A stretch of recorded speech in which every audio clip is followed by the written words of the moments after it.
this season. Plus, it was the Nets who won the Battle of the Boroughs. But the real fight may have been between the Knicks and the officials. Who got the upper hand there? We have a big show today, so we had to call in the heavy hitters, my hitters. It's Richard Jefferson, it's Kendrick Perkins, it's Chiney Ogumake. So you guys, if there was a 7-game series today, right now, who are you taking, Chiney?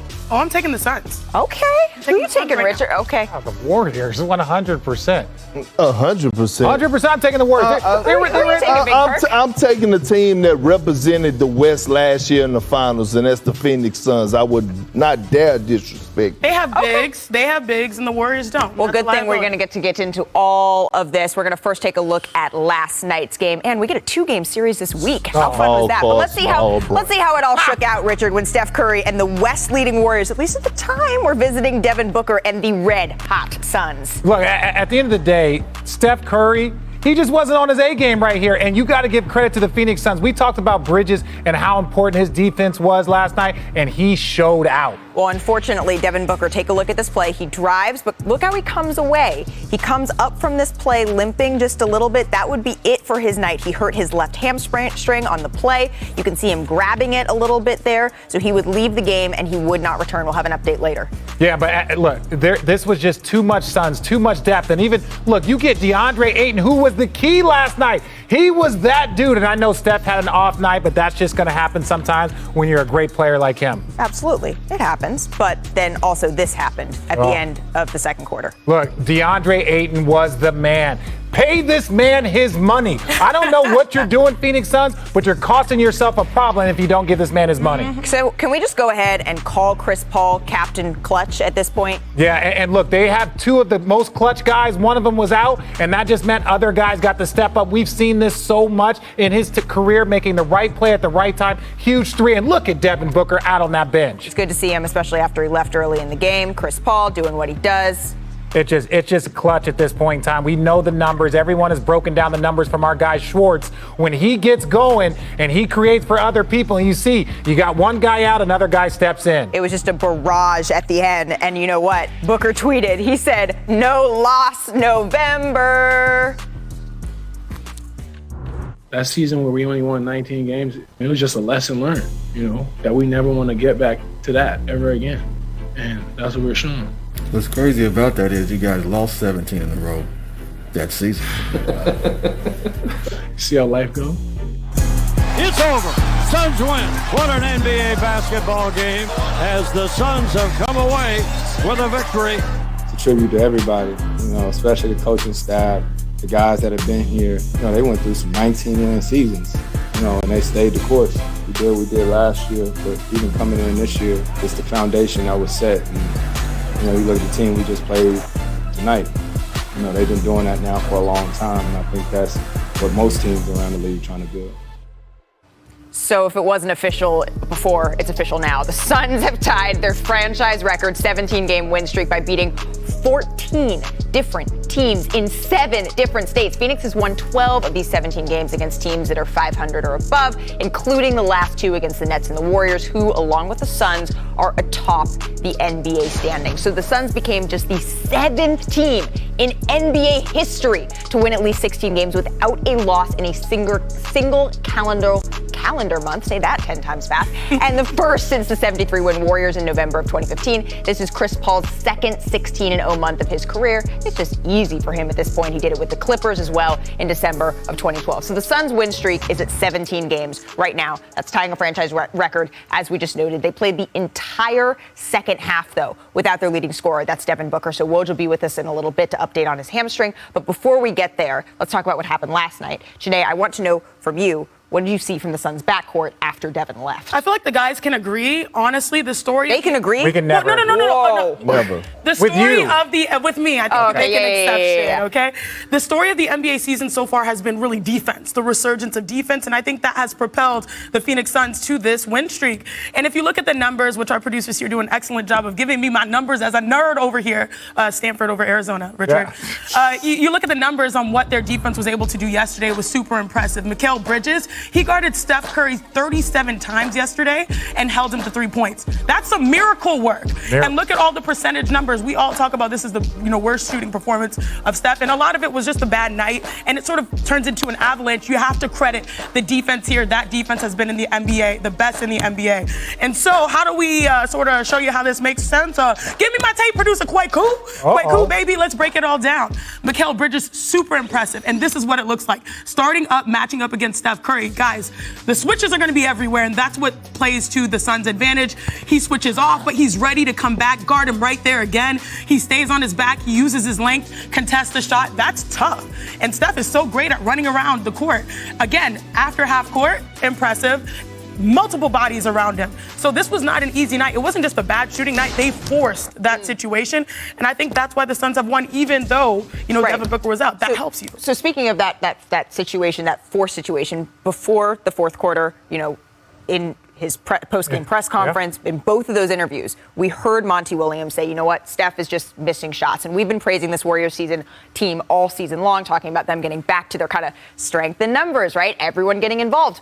But do they need an all-world shooting out of his mind Steph Curry to get back to that championship level? Not if they have Klay. If they have Klay, because we've seen Game 6 Klay. We've seen Klay do amazing things where he carried the Warriors. That's one of the reasons why he was upset he wasn't one of the 75 greatest. But one of the things that you pointed out in your video is how great of a job that Bridges did. But in some of those clips, you saw that they were allowing for DeAndre Ayton to track him. Yes. They were tracking him. They're like, listen, you're going to be on top, and the Ayton, we want you up. In transition, you see that JaVale McGee up on the ball. That's because Draymond is a playmaker. He's not necessarily an offensive threat. So they're like, if Draymond wants to go for 18, if Draymond wants to go that, but what we're not going to do today is allow Steph to be Steph. And the last thing I'll say about Monty Williams sound like a coach that was going to have to go against Steph again.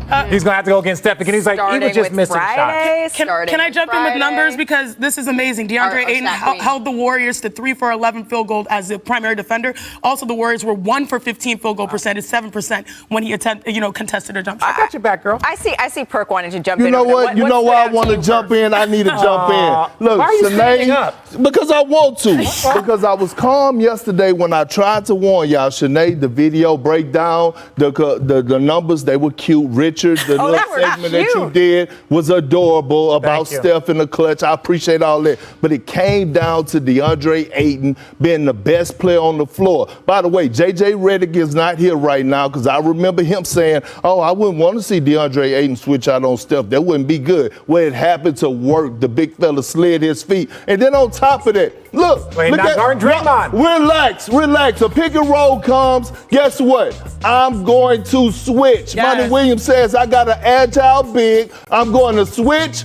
I'm going to take matter of fact, I think he blocked this shot. He did. Yeah, he blocked this shot. Where's JJ Redick at right now when we need him? Look at DeAndre Ayton up on the screen, hands out, making them shoot over it. Look, DeAndre Ayton and JaVale McGee, by the way, was 4 for 4 from the field, off the bench. This is not rocket science. Those Phoenix Suns made them play their game. Something about what we talked about when the Golden State Warriors and the Nets played and Steve Nash benched LaMarcus Aldridge. You know what Monty Williams said? You know what? If y'all want to switch, we go punish you. And they threw the ball down there to DeAndre Ayton and he punished him. And I hate to say I told you so, but I told you so. I want to see him sit back in this chair. Watch it. It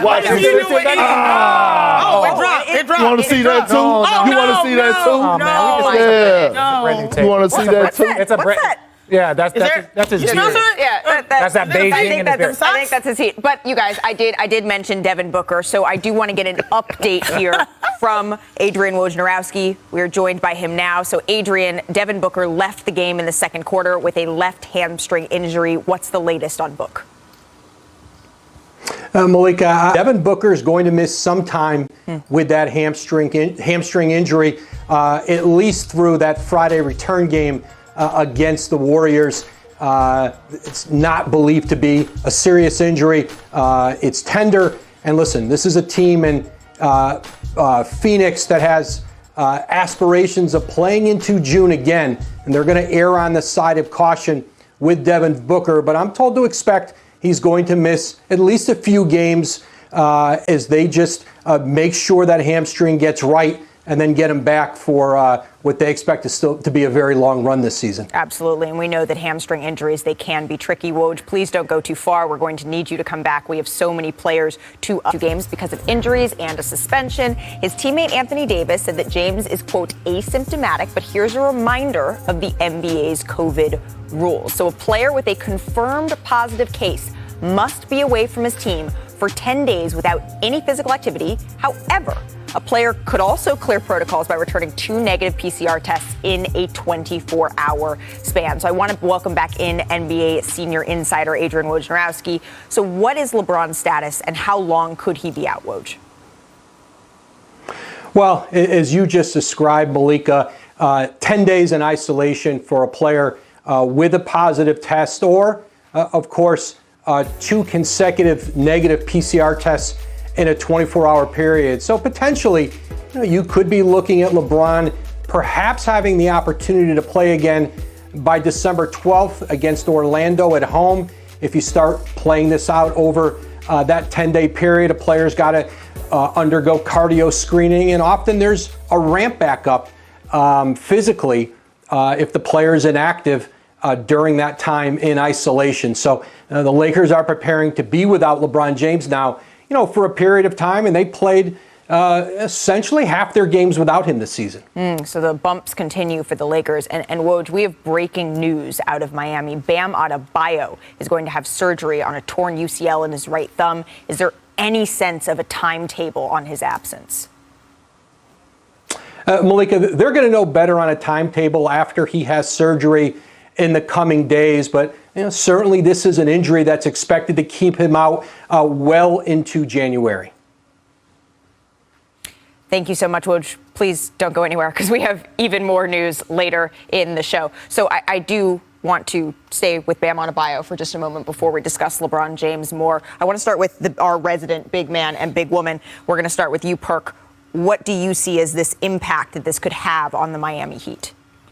Serious impact. I mean, they lack at bigs, right? I mean, no disrespect to Dwayne Dedmon. I think he's a star in his role off the bench, but he's not Bam. And I don't know how much mileage or how much, Udonis Haslem has left in the tank. But one thing I will not doubt is the organization of the Miami Heat. Remember, they the ones that went out and discovered Whiteside and went and got him from the G League, and he fit right in. So I guarantee you they're working right now to try to find some guy diamond in the rough to come in and help them out at the center position until Bam returns. Okay. Yeah. Other post player? It's interesting because both of us, we rep the 281, the 713 H-Town. And surprisingly in H-Town, when there was micro ball, PJ Tucker was playing the 5 for some time, right? So I love Bam Adebayo. I think what he does is really integral to their success. But they do have pieces and players that can really stop bigs from rolling. So it is a tough blow because their small center was Bam. And he was the most effective, not only on offense, on defense as well. So maybe PJ sort of goes back to what he didn't really love, but it sort of reinvigorated his career, gets a championship with the Bucks, and then now probably has to do a little bit more banging. So again, just to reiterate to our viewers, this is breaking news coming into NBA Today right now. Bam Adebayo is going to have surgery on a torn ligament in his hand. Richard, what are you seeing as the immediate impact, and how would you approach this if you were Eric Spoelstra? Well, look, they have so many different options. They can play small. You mentioned, PJ. One of the things that I like about this Miami team is that they're just going to be gritty. They're going to fight. They are lacking size. That's part of it. The thing about the injury for me is that, one, it's his right hand. So you want to be very, very cautious with that because you use that hand the most. And they have aspirations very similar to them being cautious with Devin Booker in Phoenix with this injury because they predicting that they can go on a long run. I think Miami's the same way. So when you have a right hand ligament injury, this isn't a bone that just needs to heal. This is a ligament injury that they might have to attach. So I'm just looking for them to be very cautious. Hopefully this happened during the portion of their season where they can go through a little bumps, but then they can get the momentum going into the All-Star break. And that's sort of the goodwill, the wins that they've built up to this point already, right? And they're hoping that they can keep it going. So the other piece of information that Adrian Wojnarowski just shared with us is LeBron James is going to be out for several games. The Lakers are 7-4 when LeBron plays, but they're just 5-7 when he doesn't, and that's including a pair of losses to Oklahoma City. So LA is also averaging more than 7 points more per game with LeBron in the lineup. So here's Anthony Davis on the Lakers. Just bad luck this season. It wasn't like a shocker for us.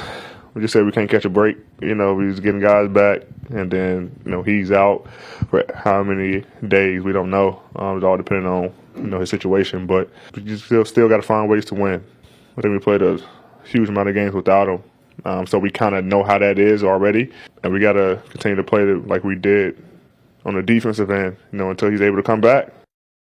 So you heard Anthony Davis say it. They just can't seem to catch a break this season. And without LeBron, they're 5-7. So let's go to the Wild West. So from what you've seen in the 12 games that we've already watched without LeBron, there's been some good, there's been some bad, there's been some ugly. And I'm going to assign each of you one.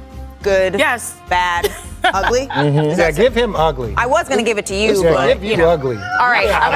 You showy. Mr. Carry On himself, he can take it. I want to start with the good. I want to start with the happy. Janae? Yeah, the good. I mean, I think Russell Westbrook and Anthony Davis are givens. They should show up and show out every given night. So the good is that the role players last night were able to show up as well. When you have Malik Monk going off for 22, he's been that excellent role player so far, you know, to the start of the year. And LeBron James championship teams always need a good shooter. Dwight Howard, 12 points. That was fun, and I feel like we're finally putting a little bit more respect on his name after the snub from the top 75 list. Preach. Carmelo coming in with 14. Taylor Horton-Tucker only had 2. We know that that's only likely going up. So if the role players are able to find their confidence like they did last night, going into a matchup, you know, for the Battle of LA versus the Clippers, that is something good to hold on to. Bad. Oh, let me give you the bad, and there's a whole lot of bad, ladies and gentlemen. Now, look, I respect the Lakers. I think they're going to be just fine. But this is the most crucial portion of their season, the next 25 games. This will dictate if they can get up to the 2-3 seed or if they're going to be hovering around the 4-5 seed. Because look at these games right here. The Clippers, Celtics, Grizzlies, Thunder, Magic. They should win, I don't know, 4 out of 5 of these games, but the only problem is starting November 29th, they have the hardest schedule left to go in the NBA. Ooh. It's them and the Utah Jazz.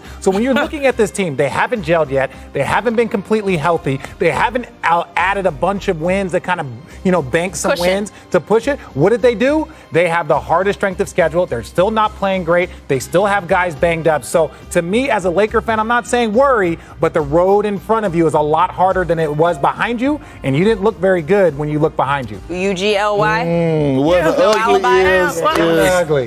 ugly is that Anthony Davis is not the best player on the Los Angeles Lakers, and he should be. This is a guy that is 28 years old. We saw him struggle last night in the first half, and then all of a sudden he turned it on in the second half. We all know their ultimate goal is to win the championship. But for us, when it comes down to Anthony Davis, it's time for him, especially with LeBron James out, for him to start making people respect him again as being one of the top players in the NBA, because it has been too much slippage and he has not dominated as he should. Can I pick at that a little bit? You can pick all you want. Okay, good. Just a little bit. You know, if you mentioned I got a beard to slippage. handle it. Okay, good. I like that. And it's well moisturized, by the way, today. I see you, Perk. He's missed 153 games. It's okay, because you don't have. I ain't got nothing you don't to have say. it. You know what I'm saying? He's missed 153 games in his entire career, which is almost like 2 seasons. I see AD, while we want him to go up toe-to-toe with Giannis Antetokounmpo in those matchups and be dominant like we see Giannis, that's what we're expecting based on, you know, the talent that they both have. I think the hardest thing is that he's had a number of injuries over his career. And so, like, if he's able to maintain, hold them on with some nice wins, but not saying win them all. Yep. I think that's his mindset, to be healthy and available in the playoffs. Well, here's the thing about the good, the bad, and the ugly for the Lakers, and I can tell this is going on into the break. The good, the bad, the ugly for the Lakers is that sometimes it all happens, all of it, in one game, and we're going to see it against the Clippers. Potentially more good than bad, more ugly than it. We'll see it all shake out. But you know what else had some good, bad, and ugly? That was the game in New York. So Julius Randle was hot last night. He says the refs are penalizing him. Oh my gosh. My first one of my career, man, 13 years. So I had to let it out. It wasn't that great when I looked at the highlight, but it felt great. That's all that matters. Fourth quarter, it got close, though. Knicks were down by just 1.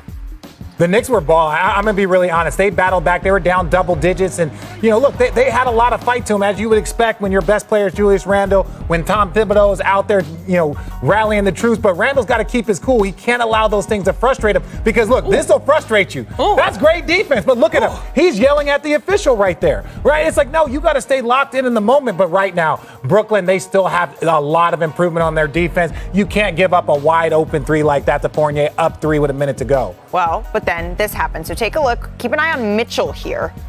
Look at that. That is a foul. It's pretty clearly That is a foul. Watch this. Watch this. And you're 7-1 with a 40-inch vertical. Honestly, But Tibbs was still upset about it. Yeah, He was Spike is over there upset. looking like, So yes, this that is was a final foul. chance for the Great bag, Knicks. This is Spike. actually a pretty good look from Fournier. You don't really want to give that up. No, you But don't. Brooklyn hangs on. Harden had 34 points, 10 rebounds, 8 assists. So the Nets hold on to win 112-110. So the Nets more than doubled. They doubled the Knicks' number of free throw attempts last night, shooting 25 to New York's 12. So that's the Knicks committing 21 fouls to just 14 for Brooklyn. That's their fewest in a game all season. And Julius Randle and Tom Thibodeau, they didn't hold back. Well, actually, Randle tried at the beginning, but then kind of just, you know what, take a listen. I don't know what they're watching or what they're seeing, but you got to ask them. But like you said, as aggressive as I played, attacking the paint, I can't be penalized for just being stronger than people. And that's an answer that I got today. I want to watch the film, but something's not right. Like, I'm watching what's going on both ways. And, hey, look, they're a good team. They played well. But I know Julius driving that ball pretty darn hard. And I'm pissed. He's pissed. All right, Chiney, Richard, Perk, I want to start with you. You've kind of been in your fair amount of these contact situations, not getting calls on the court. Do you take issue with Julius taking issue, or are you cool with it? No, look, first of all, the officiating was okay. Like, just because Julius Randle is driving to the basket doesn't mean he was getting fouled. I also saw Julius Randle shooting a whole lot of turnarounds. And look, far as with Tibbs, y'all know me and Tibbs go back like 4 flats on the Cadillac. Hey. Old school saying, okay? Hey. And we didn't win a championship together. But I disagree with him at this moment, because in the fourth quarter, when he saw that Kevin Durant was cooking Julius Randle 1-on-1, how about send a double team? They did send a double team. That's how Johnson got the shot. last play, not before then when KD was cooking them 1-on-1. Did you watch the game last night? Yes, I watched the game. Okay, cool. That was the last play they doubled them. But before then, it was a 1-on-1 matchup with Julius Randle. That's not true. You will have your time to talk. Can I finish? Please. So with that being said, all I'm going to say is this. I thought the game was ref perfect. I thought James Harden was in tag mode. I thought the Brooklyn Nets were in tag mode. They set the tone early. Okay, cool. That's it. That's it. That's all. Look, I'm going to allow Perk to have his moment. That's fine. But this is where I'm going to say, let me stretch out a little Are you bit. gonna stand like you did No, I'm earlier? not going to No. stand. He I doesn't don't wanna need to have do to all just that. sit back down. This is what I'm Yeah. saying. Look, That's hard. and I'm going to say this to Knicks fans. His knees hurt. If you walk into an arena and Perk, Chiney, if I walk into any arena as I ever have as a player, and I'm going on the road, and the 2 best players, admittedly, are on the other team. There's no argument about that. KD and James Harden are the 2 best guys on the court. You can't go in there expecting calls. You're on the road. You're going against the 2 superstars in the area. You have to just you have to tack in, okay, they're probably going to get a few more free throws. James Harden's going to do it. KD, you can't touch him. But so you can't complain about that. You have to fight through it. That's the Nick mentality. That's the Tom Thibodeau mentality. That's what you have to do. So when you get up on that podium, and we've seen this before, Knicks versus Nets, where he was, Julius Randle was upset about that. Anyway. You have to fight through that. That's not a foul. You have to fight through that. And at the end of the day, look, this is a lot closer than people think. The all-time record is 101 Knicks, 102 Nets. 203 games, and it's basically right down the middle. That means it's going to be it's going to be a physical game. There's going to be Knicks fans, there's going to be Nets fans in there. You got to play through that. We don't want to hear New Yorkers don't like complaining. Chiney, as New Yorkers make a living out of that. Exactly. I'm talking about from their athletes. From their athletes. They don't want to Houston. Can I ask you a question? Yes, Can I ask you a question? Please do. No, I just want to ask her a question. Yeah, ask me a question, please. Richard and I were role players, okay? So we were never guys that had the offense ran through us. You were. So with that being said, just because they call your play doesn't mean it's your shot. It's multiple times, and correct me if I'm wrong, it's multiple times that Julius Randle is driving to the basket, 2 people is coming, and instead he's trying to shoot in traffic instead of making a simple play. Am I right or am I wrong? Can you elaborate? It's complete. Yes. That's completely true. You're right. And I think the evolution of, trying to be a star in your role, he might be, not that number one option currently as constructed as superstardom goes in the NBA. We all know that, right? But when Julius Randle is playing, he's number one, for this Knicks team at the moment. His next evolution is passing the ball and reading after those double teams. That's what we saw Giannis get better at. That's what the top players in the NBA do extremely well. Now, given all of that, I do think he has a reason to be mad. If I'm looking at the stats and I'm Coach Thibodeau, hey, no. After the game, he competed, he tried hard, he tried to put the team on the back. Man, Also, they had some heart trying to make a comeback, so that's emotional. Y'all know we get emotional. Park, you played. You got emotional. Stop. There's 2 MVPs on the other side. I don't care. My point is when you compete, it's an equal world. That's fair. Right? That's fair. It's an equal world, and you're trying to be the star for your team. Mentally and emotionally, you have to. But yeah, after that type of game where you almost come back, I'm going to be emotional, feel some type of way. You shouldn't have never put yourself in that position to be down 18. You'd be citing the strength part as the issue. So I think right? the strength, if he heard that would set me off if I'm a player. Like, you're so strong. I don't believe that. If I heard that, but I don't know so much about that. My point is, if I'm Coach Thibodeau looking at the stats, they doubled in foul calls in a very closely contested game. James Harden gets 10 free throws. Your star player gets 2. And you can make an argument that, Julius Randle is as aggressive, if not more aggressive, than James Harden. I'm going to look at that and be mad. Well, and here's the thing. They were still in the game the entire way through. That was emotion, not a reality. Right. You're going against 2 MVPs on the road in their building. You cannot expect to get the calls. It doesn't mean you don't have a reason to be upset or grumpy. Yeah. But at the end of the day, I'm going into that game, and don't you ever disrespect me and say I was a role player my entire career. Do you understand that? Do you understand that? You were. Just no. Just the last 15 years of my career. The last 15 years of my career was. You're a star now. You're a star now. You know who else is a star? Steph Curry. So coming up on NBA Today, Steph talking about other star Michael Wilbon on Breaking Ray Allen. My first one of my career, man, 13 years. So I had to let it out. It wasn't that great when I looked at the highlight, but it felt great. That's all that matters. Fourth quarter, it got close though. Knicks are down by just 1. The Knicks were balling. I'm going to be really honest. They battled back. They were down double digits. And, look, they had a lot of fight to them, as you would expect when your best player is Julius Randle, when Tom Thibodeau is out there, rallying the troops. But Randle's got to keep his cool. He can't allow those things to frustrate him because, look, this will frustrate you. That's great defense. But look at him. He's yelling at the official right there, right? It's like, no, you got to stay locked in the moment. But right now, Brooklyn, they still have a lot of improvement on their defense. You can't give up a wide open 3 like that to Fournier, up 3 with a minute to go. Well, but then this happened. So take a look. Keep an eye on Mitchell here. Look at that. That is a foul. It's pretty clearly a foul. Watch this. Watch this. And you're 7-1 with a 40-inch vertical. Honestly, but Tibbs was still upset about it. Yeah, Spike is over there looking like, yes, that was a foul. This is the final chance for the Knicks. This is actually a pretty good look from Fournier. You don't really want to give that up. No, you don't. Brooklyn hangs on. Harden had 34 points, 10 rebounds, 8 assists. So the Nets hold on to win 112-110. So the Nets more than doubled. They doubled the Knicks' number of free throw attempts last night, shooting 25 to New York's 12. So that's the Knicks committing 21 fouls to just 14 for Brooklyn. That's their fewest in a game all season. And Julius Randle and Tom Thibodeau, they didn't hold back. Well, actually, Randle tried at the beginning, but then kind of just, take a listen.